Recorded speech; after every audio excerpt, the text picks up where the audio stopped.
Supreme Court has handed the American electoral process to corporations. Lock, stock, and barrel. 5 conservatives on the Supreme Court. 5 Republican-appointed conservatives on the Supreme Court have handed to corporations the right to money bomb on an unlimited basis any politician. Benito Mussolini invented a new form of government. It was the merger of corporation and state. He called it fascism. Welcome, my friends, to the fascist state of America. Personhood is the phrase used to describe the fact that corporations have assumed our civil rights, and they exercise those civil rights in the courts to assure that they can be the dominant influence over our government through the exercise of their free speech rights. But secret political campaign contributions from corporations that can appear and disappear in total anonymity is just one consequence of the perversion of our Constitution by transnational and in some cases supranatural national corporations that paid off the Supreme Court of the United States to rewrite our Bill of Rights into a charter for their personhood. The thing to get from the Obama administration is that the economic policy represented absolute continuity with the policy of the previous administration. Timothy Geithner was the principal architect of Bush's bailouts, and he was retained. Ben Bernanke was the head of the Fed, under Bush, stayed on under Obama. Mark Patterson, Goldman Sachs' lobbyist in the number 2 job at the Treasury. He's got a J.P. Morgan Chase executive who has $8 million in Chase stock. Is the chief of staff right now. He's been incredibly friendly to Wall Street. These guys have remained the architects of his economic policy. And the entire international economy, with all these toxic debt instruments, their policy was to get Wall Street well again, and ostensibly they were supposed to reinvest in the economy and put people back to work. The Fed was asleep at the switch. They were actually complicit, and by that what I mean is that the chairman, Ben Bernanke, and Tim Geithner, when he was the president of the New York Fed, actually built and participated in creating the structure that now has collapsed. He was, to a great extent, their financial products division, a Ponzi scheme supposedly guaranteeing hundreds of billions of dollars of CDS collateral, credit default swaps, with no collateral behind it.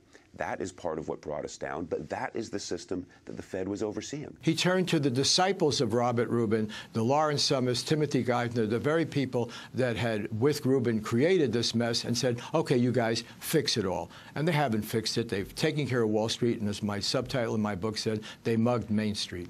2 basic pillars of American society: shared economic prosperity and a public sector capable of serving the common good, are crumbling. The 3rd pillar of American democracy, an independent press, is under sustained attack, and the channels of information are choked. A few huge corporations now dominate the media landscape in America. Almost all the networks carried by most cable systems are owned by one of the major media conglomerates. Largest cable television company, Comcast, struck a deal to buy a majority stake in the television and movie giant NBC Universal from General Electric. If approved, the merger would give Comcast control of the NBC network, the Spanish-language Telemundo, cable channels including MSNBC, dozens of local television stations, and the Universal Film Studio. And that's basically, or duopoly, that's what's forming in the wireless market. We're looking at the 2nd biggest company, AT&T, trying to merge with the 4th biggest company, which is T-Mobile. AT&T and Verizon would dominate 80% of the market for your wireless mobile phone. Halliburton is the largest oil and gas services company in the world. It's also one of the most controversial corporations in the United States.